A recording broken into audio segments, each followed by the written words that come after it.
Are you guys ready to jump in? The first activity that we're going to do today is tracking or to track your ideal client's FAQs. So what we're talking about here is very similar to the work that we did last week, but we're going to put a little twist on it. So if you recall last week, we mapped out the buyer's journey for your ideal client or clients. So you figure out what are the questions that they ask at each phase, and then the idea is that you can come up with content that you're going to create around that. This is kind of a different way about figuring out what kind of questions to ask.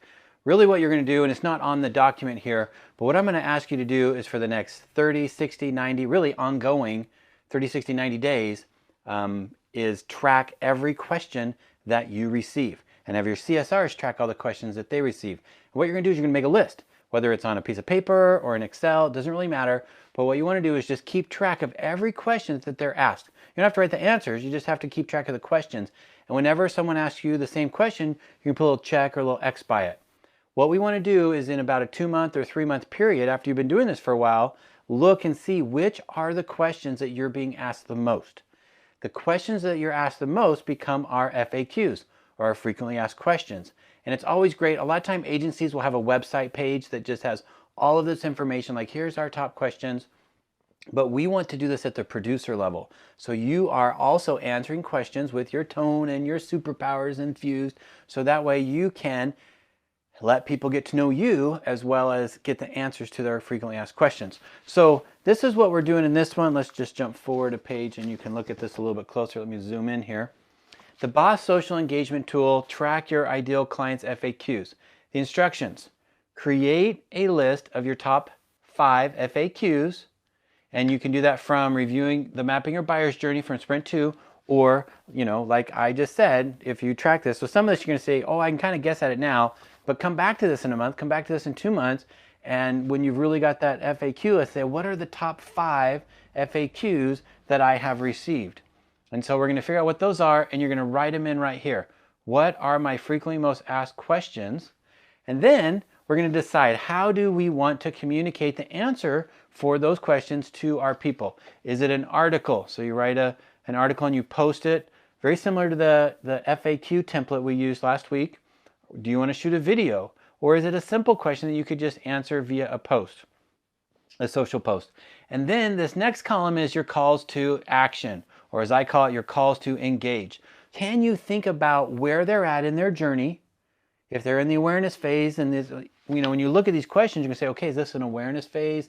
Is this a consideration phase? Is this a decision phase? Is this a retention phase? Like, where in the buyer's journey does this question fit in? And then what would be the next step for them in those stages? So that way, when you figure out your calls to engage them, you're not always going right to the decision phase, unless that's appropriate. So we're going to think about what's the next step on their journey. Can you create calls to action that align with that, so that way you're moving them forward? Not too fast, right? We're not going from first date to 7th date, right? We're not going from, well, I just met you, to let's get married. We're moving down the path of appropriate behavior for moving this relationship forward. And then I've got a section here for some notes, right? So you can just keep some notes based on all the things that you're thinking in your brain. So this first activity, very simple. Some of you're right at the beginning of this and you don't have all these questions. And so you really are going to have to take a couple months to really aggregate these questions and figure out what are the FAQs that you can answer. Some of you have a lot of experience and you can probably just draw upon your knowledge and really guess on a lot of these things. Oh, every time I do a BOP, then I'm going to answer this question, this question, this question. Or every time we're talking about an umbrella policy, we always talk about this, this, and this. So it's up to you to be able to do a little guesswork on this to begin with, but know over time we want this to be based on actual questions that have come across your desk. So that way, if you're creating content, because you're busy, you don't have time to answer everything, or you don't have time to, maybe you want to, you can go all out and do this, but for most people, you're busy. And we want to keep our social media efforts, reduced in time.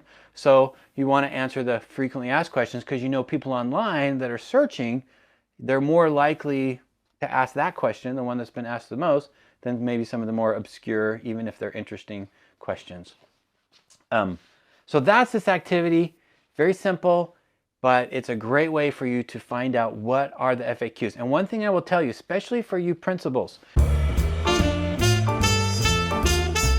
if you manage a website for your agency, Often I have found that you guys have one website page on your website that has all the FAQs.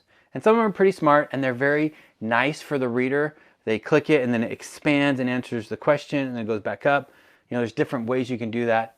But it's an SEO nightmare. And the reason I say that is because a search engine is going to look at a website page and say, what's the focus? They look at what's called SEO keyword density. They look at something called SEO keyword proximity. And there's a couple different other things that they look at to be able to decide, of all the pages out there that discuss umbrella insurance, for example, which one should we put up first?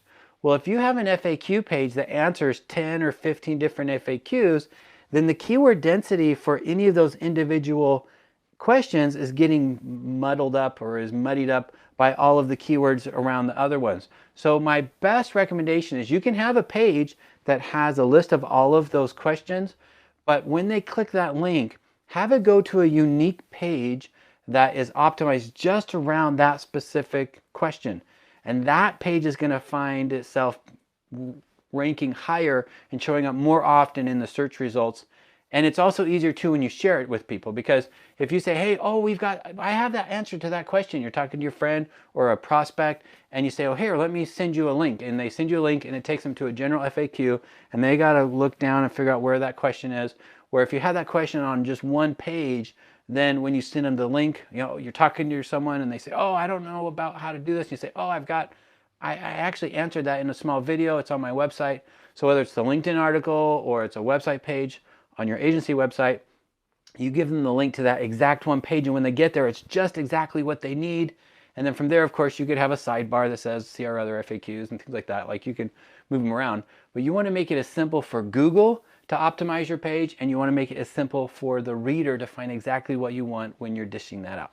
Okay, so a little bit of I want to call that a sidetrack. That's maybe an insider tip there to make sure that your content is going to really be most effective in the methods by which you publish it.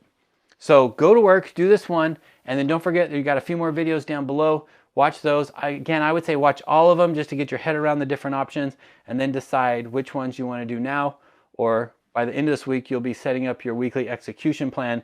You can kind of figure out which ones at what pace or what hierarchy of importance do you want to go after these different activities. So good luck. Go to the next one. Have fun with that. And pretty soon you're going to know all your FAQs, and that's awesome. And you're going to create content that's going to align with it, and that's even more awesome. And people are going to love you for it. And they're going to be like, you're the best agent ever. And that's most awesome. All right, go to work.